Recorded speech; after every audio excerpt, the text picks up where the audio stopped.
ধৰিত্ৰী আই চৰণতে দিবা ঠাই খেতিয়কৰ নিস্তাৰ নাই মাটি পিনে অসহায় দয়া কৰা দয়া চিলাই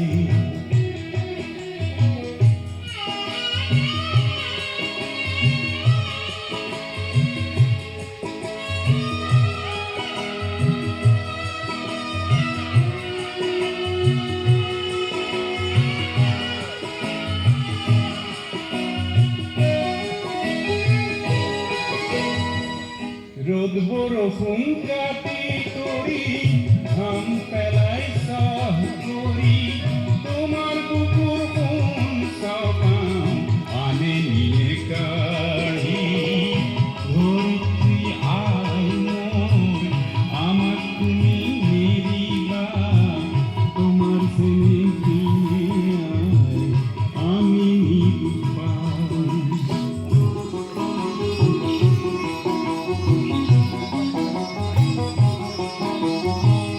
মাটিকে সাবতি ধৰি মাটিকে সাৰথি কৰি মাটিৰ বুকুত শুনি ধানো জিৰণি পাহৰি ধৰিত্ৰী আই মোৰ আমাক তুমি নেৰিবা তোমাৰ চেনে দিনে আই আমি নিৰুপায়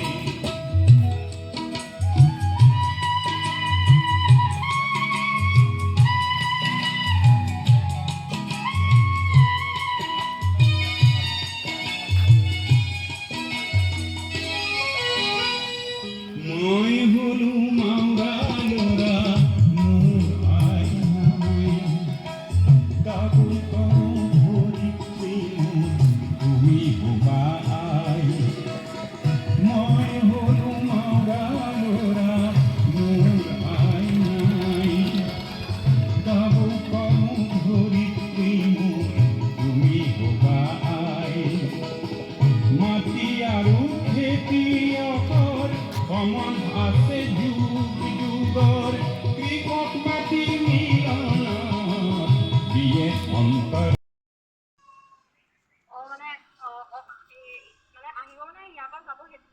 সেই টাইমত যাব তুমি ক্লাছ কৰিবা অলপ বহিবলৈ দিয়ক এইটো পজিশ্যনটো ঘূৰাই দিলেও যোন আমি আৰম্ভ কৰিছোঁ দ্বিতীয় কাৰ্যসূচী আমি বৃক্ষৰোপণ কৰিছোঁ আমি ৰূপক হিচাপে আমন্ত্ৰণ কৰি আনিছিলোঁ শ্ৰীযুত গোপাল মৰাণ অৱসৰপ্ৰাপ্ত শিক্ষক কবি তেখেতে বৰ্তমান উপস্থিত আছে আমাৰ এই অনুষ্ঠানত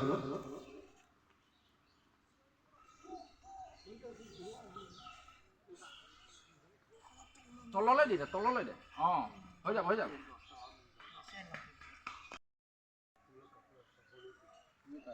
এই গছটো আনি দিয়া ধূপ থওঁ কাৰণে সেই গছটো অঁ সেইটো লৈ আনা ইয়াত এইফালে ধুনীয়াকৈ সজাই দিছিল কাষলৈ এইফালে দিয়া তাতে গছটো থৈ দিলোঁ মিটিং সেইটো আৰু উজনি ফালত থৈ দিয়ে সেই চাকিটো অলপ অঁ তাত খাপ খুৱাই দিলে হয় নোপোৱা অঁ সেইটোৱে চিষ্টেম আৰু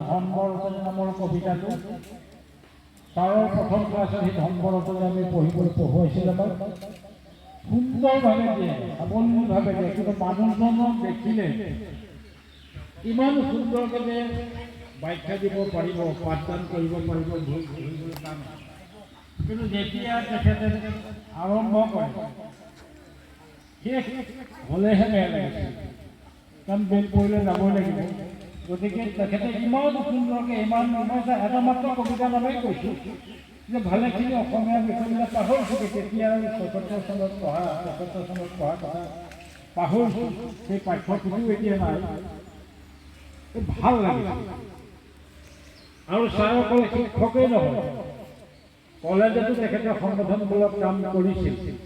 কম ল'ৰা ছোৱালী, তেতিয়া প্ৰধানত হায়াৰ ছেকেণ্ডেৰী প্ৰিউ কৰ্চটোহে আছিলে, ফাৰ্ষ্ট ইয়াৰ আৰু ছেকেণ্ড ইয়াৰ। ডিগ্ৰীটো আমাৰ আৰম্ভ কৰিছিলে মাত্ৰ 3জন ল'ৰা আছিল। আগলাই অলপ পাহৰি গৈছোঁ বাৰু দিন কোৱা। মই ভূপেন দাৰ প্ৰথম গীতটো অকণমান গাই দিছোঁ। চবেই জানে সুধাকণ্ঠ ভূপেন হাজৰিকাই বহুত গীতেই গাইছে।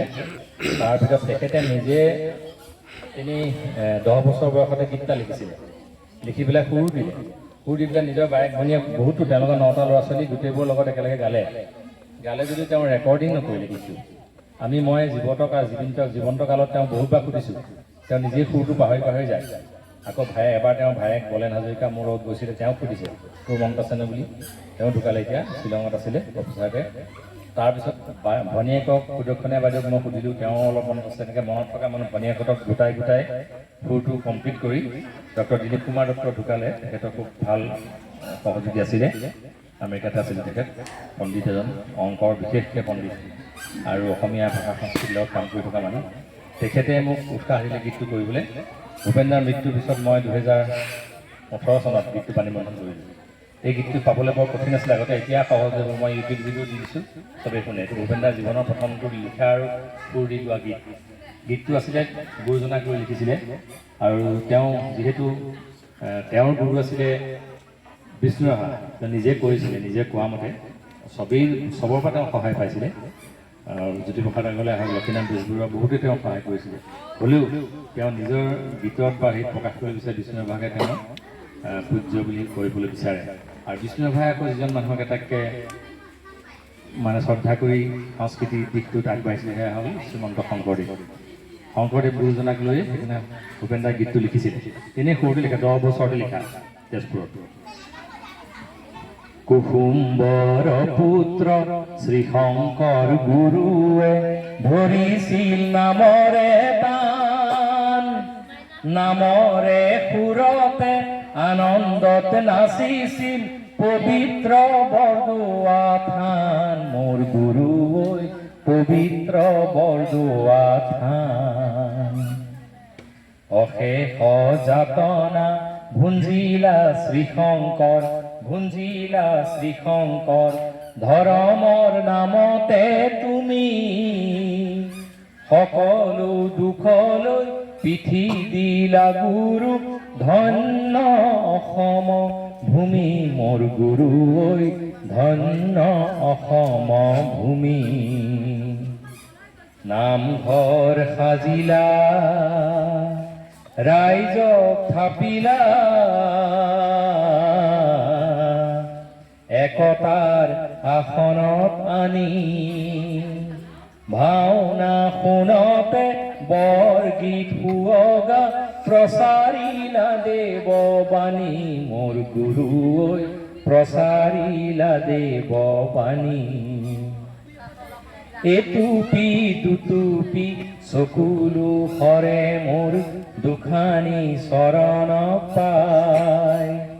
অসমৰ আকাশত দুখৰ উঠিছে, আজি শ্ৰী শংকৰ নাই মোৰ গুৰু ঐ, আজি শ্ৰী শংকৰ নাই। কুসুম্বৰ পুত্ৰ শ্ৰী শংকৰ গুৰুৱে ধৰিছিল নামৰে দান, নামৰে সুৰতে আনন্দত নাচিছিল পবিত্ৰ বৰদোৱা থান। মোৰ গুৰু ঐ পবিত্ৰ বৰদোৱা থান। এইটো 10 বছৰ বয়সতে তেওঁ লিখি সুৰ দি গাইছে। এইটোৱে তেখেতৰ জীৱনৰ প্ৰথমটো গীত। কিন্তু তেওঁ নিজৰ কণ্ঠেৰে গাবলৈ আচলতে বেছি আগতে লিখাৰ কাৰণে পাহৰি থাকিলে, সময় নাপালে, কিবা কিবি হ'ল, গৈ নকৰাকৈ থাকি গ'ল। কিন্তু আমি দেখিলোঁ এইটো যিহেতু গীতটো গোটালোঁ, সম্পূৰ্ণ গীতটোৰ তথ্য পাতি গোটাই মই মঠাক লৈ গীতটো বাণী বন্ধন কৰিলোঁ। এইটো ইউটিউব যোগে পাব, বিচাৰিলে কুসুম্বৰ পুত্ৰ বুলি মাৰিলে ওলায়, এইটোৱে ওলায়। মই বিভিন্ন কৰ্মশালাসমূহত শিকাওঁ ল'ৰা ছোৱালীবিলাকক। অসমৰ বিভিন্ন ঠাইত গৰম বন্ধৰ কৰ্মশালাবোৰ হয়, এমহীয়া 15 দিনীয়া, এইবিলাকৰ বিভিন্ন সংগীত হিচাপে শিকাওঁ। আৰু ভূপেন্দ্ৰ সংগীতৰ বিভিন্ন অনুষ্ঠানত অসমৰ ডাঙৰ প্ৰতিযোগিতাবিলাকত মই বিচাৰ কৰা সময়ত থাকোঁ। এতিয়াও আছে 5 আৰু 6 তাৰিখে ভূপেন্দ্ৰ সন্মিলন পাতিছে মাজুলীত, কমলাত সদৌ অসম গীত পাতিছে, তাতে মই বিচাৰক হিচাপে থাকিম। গতিকে এইবিলাক কৰিবলৈও মানে ৰাইজে এইটো কাৰণে মই ভূপেন্দ্ৰ সংগীত গোৱা নিজে। ভূপেন্দ্ৰ সংগীতটো ডিক্লেৰেশ্যন হৈছিলে যোৰহাটতে 1981 চনত, 81 চনৰ 20 জুনত। আৰু সেইদিনা ভূপেন্দ্ৰ আছিলেই বহি DCB কলেজত, বিভূষণ বৰুৱা কলেজতে হৈছিলে অনুষ্ঠানটো। মই নিজে তাত গীতো গাইছোঁ কৃষ্ণবাৰ গীত, আৰু তেওঁ সাক্ষাততে সেইদিনাখন গীতৰ ভূপেন্দ্ৰ সংগীত বুলি ডিক্লেৰেশ্যনটো কৰিছে। আৰু তাৰপিছতেই ভূপেন্দ্ৰ সংগীতৰ চৰ্চা আৰম্ভ হৈছে, বিভিন্ন ঠাইত প্ৰতিযোগিতা হৈছে। আজিকালি সকলোতে হয়, ইণ্টাৰ কলেজ বা যুৱ মহোৎসৱ চবতে ভূপেন্দ্ৰ সংগীতৰ প্ৰতিযোগিতা হয়, স্কুল কলেজত হয় আৰু বেলেগকেও পাতে। তেনেকৈ ধৰণে ভূপেন্দ্ৰক আমাৰ মাজত জীয়াই ৰাখিব পাৰিলে সকলোৱে চেষ্টা কৰিছে।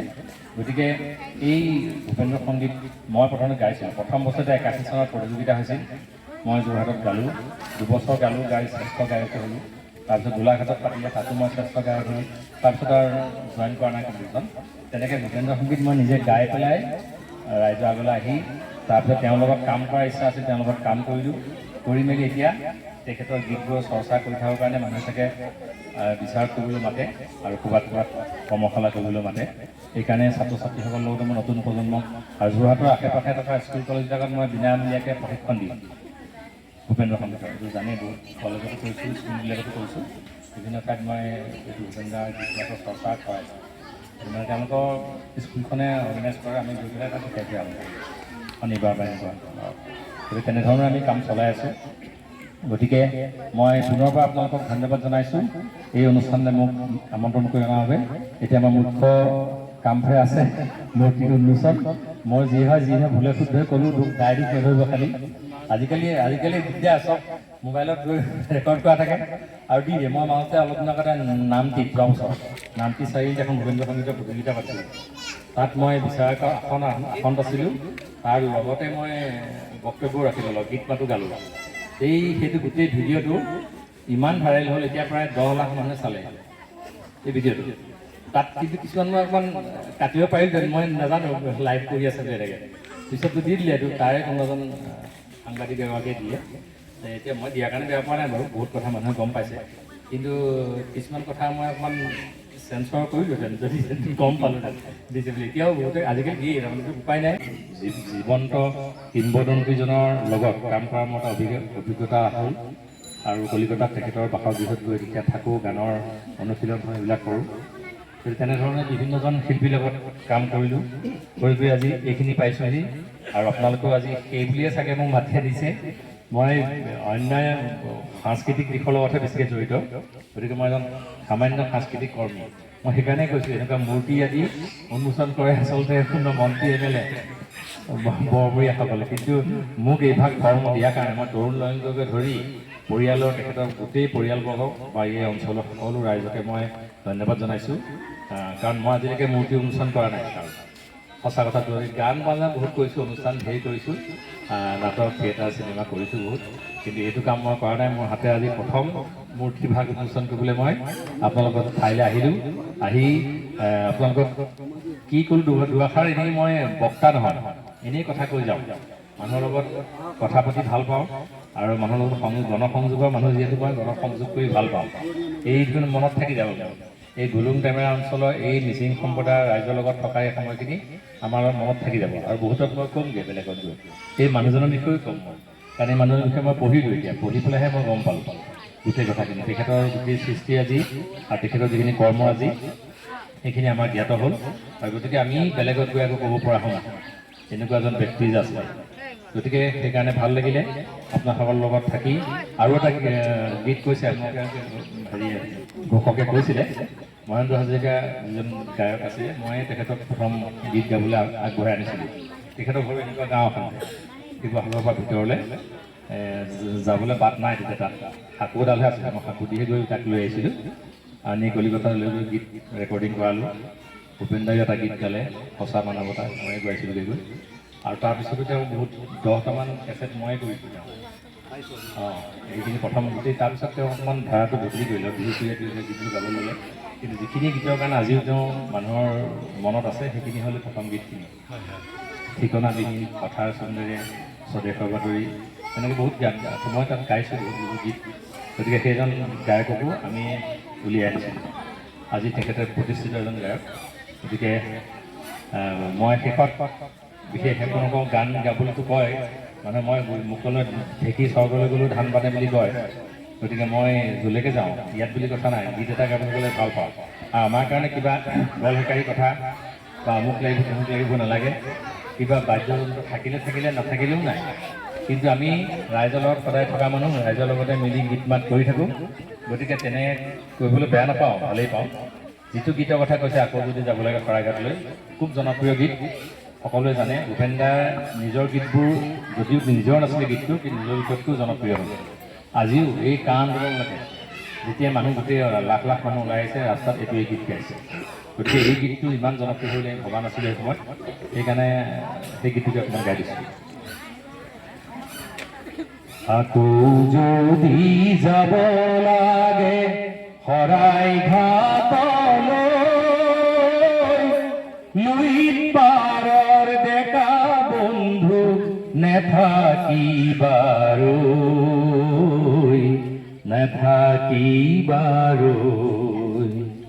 থৌকি ভাথো বৰলুইতৰ কোবাল হওঁতে পায়, ঠগ প্ৰতাৰক সকলোকে নিয়কুতুৱাই, সাহসী পাহুৱাল ডেকা শংকা কি হলৈ,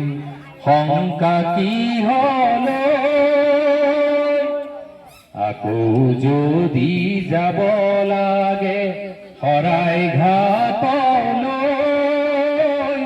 লুইত পাৰৰ ডেকা বন্ধু নেথাকিবাৰৈ।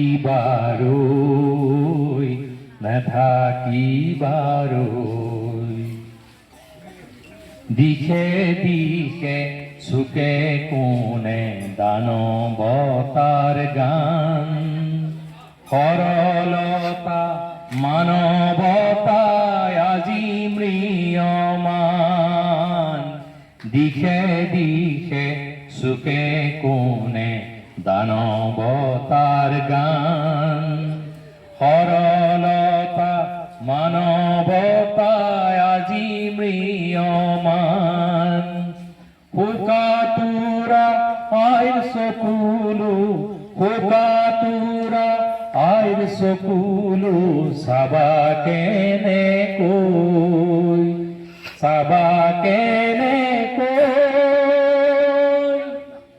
আকৌ যদি যাব লাগে শৰাইঘাটলৈ, লুইত পাৰৰ ডেকা বন্ধু নেথাকিবাৰৈ।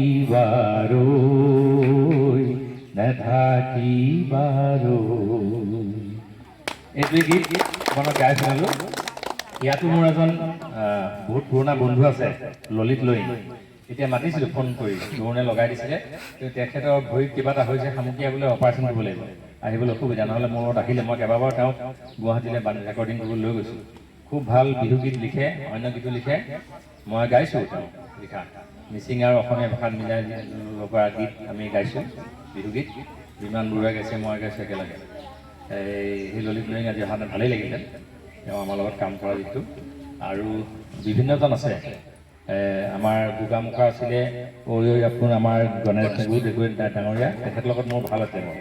মই গোগামুখ গ'লে তেওঁ তাত যাওঁ, আৰু যোৰহাটলৈ আমি এটা এবাৰ বকুলবন কবি নামত বঁটা দিওঁ, তাত বঁটা দিবলৈ বকুলবন বঁটা দিবলৈ মাতিছিলোঁ, আহিছিলে। তাৰপিছত আৰু এগৰাকী শিল্পী তৰাৱতী মিলি, সকলোৱে জানেই, গতিকে তেখেতৰ লগতো মোৰ যথেষ্টখিনি ভাল, বহুত দিনৰ আগৰ পৰা। আৰু যোৱা বছৰ আগৰ বছৰ গোলাঘাটত ছাত্ৰ সন্থাই ভূপেন হাজৰিকাৰ দিৱস পাতোতে বঁটা দিবলৈ মাতিছিলোঁ, তেওঁ সমন্বয় বঁটা, তেতিয়া মই একেলগে আকৌ গানো গাইছিলোঁ। গতিকে তেনেধৰণৰ বিভিন্নজন শিল্পীৰ লগত মোৰ সম্পৰ্ক আছে অলপ অলপ, আৰু এই গীত মাতবোৰ গাই থাকোঁ, কেতিয়াবা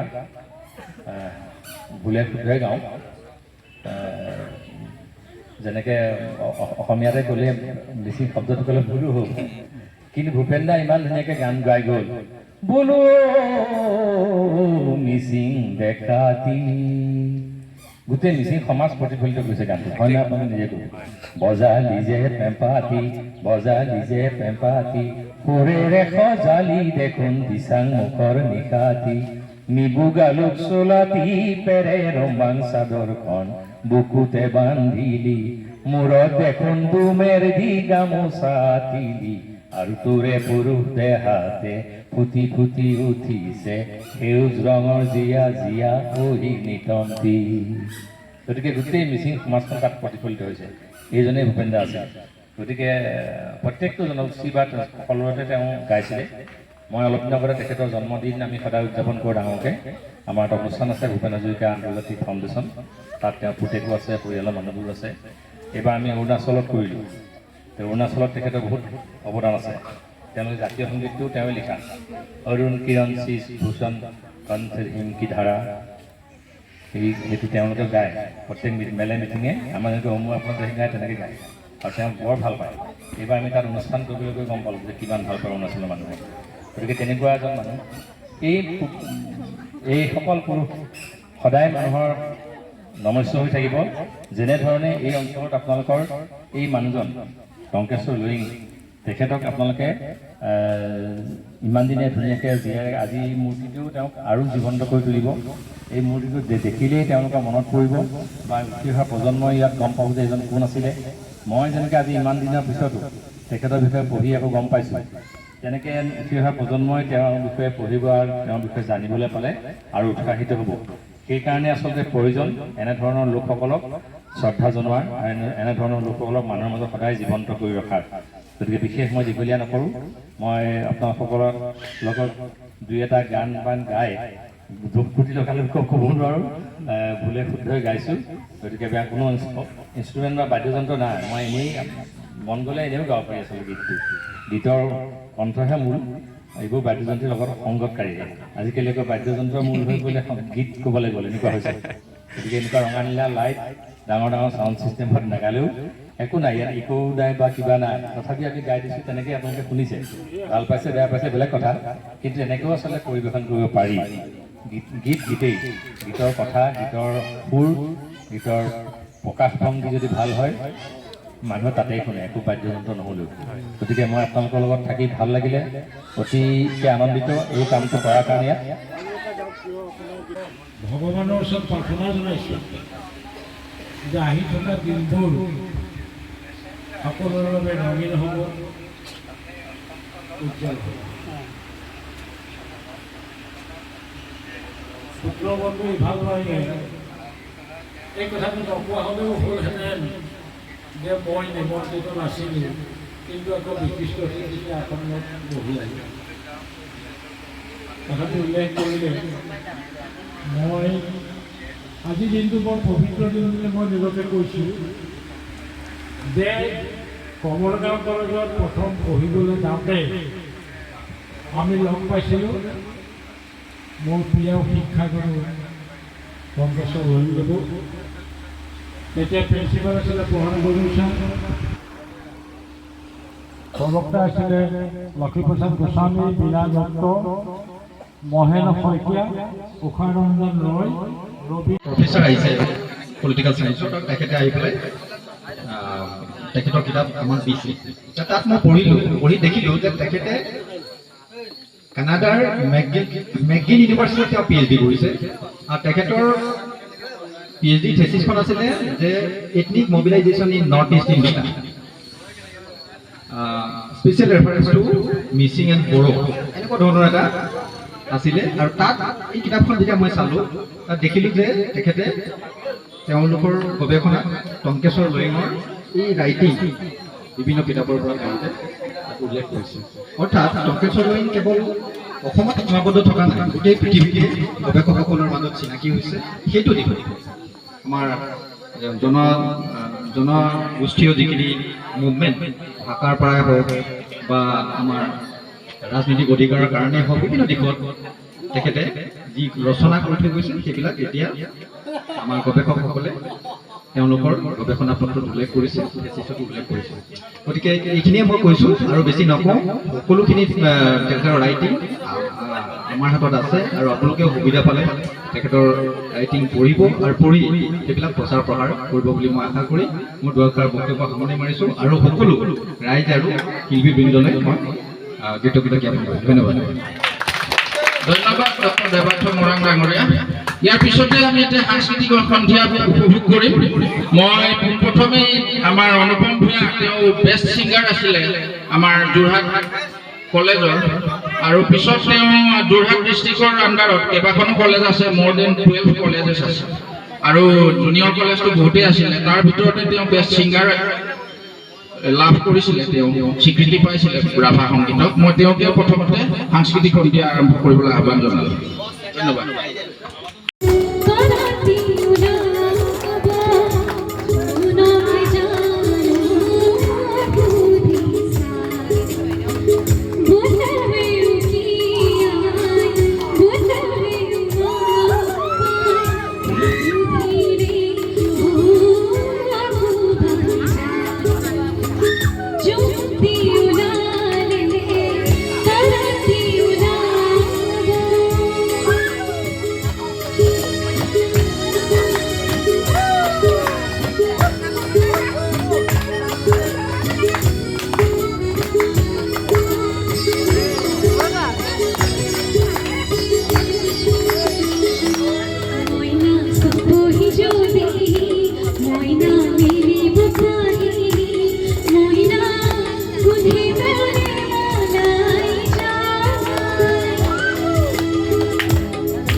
हम हैं सीधे साधे अक्षय अक्षय, हम हैं सीधे साधे अक्षय, कभी टैग कभी ढूंग ऐसे अक्षय अक्षय, कभी बैंग कभी बूम वैसे अक्षय। मुझसे प्यार करना है इतना तू समझ ले, अच्छा लगो आजा नहीं ते बच के तो।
গঙ্গার তীরে তীরে জীবনের পথে পথে যাত্রা বিচরণে মই যুক্তি হাতুরে মরুভূর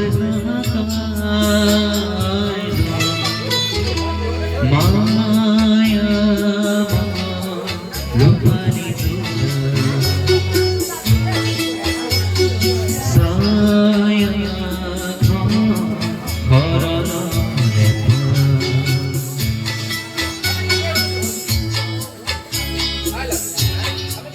জুড়িতে পারো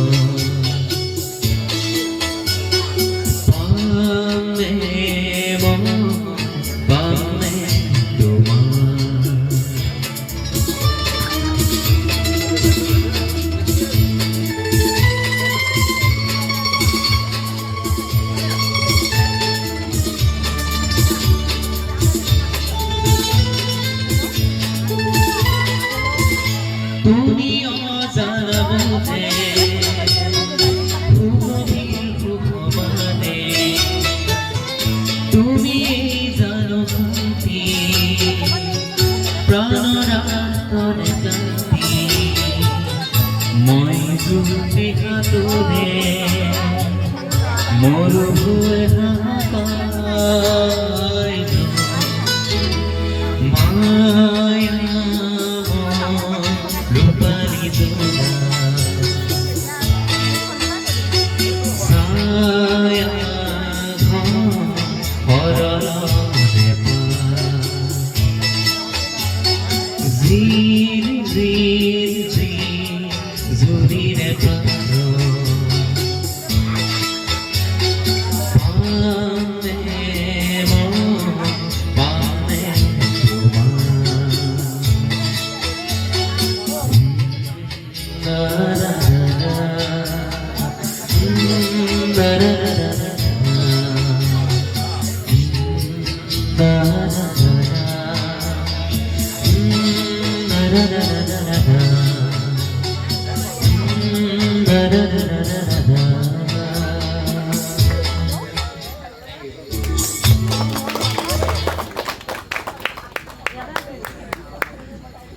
এবার জুবিন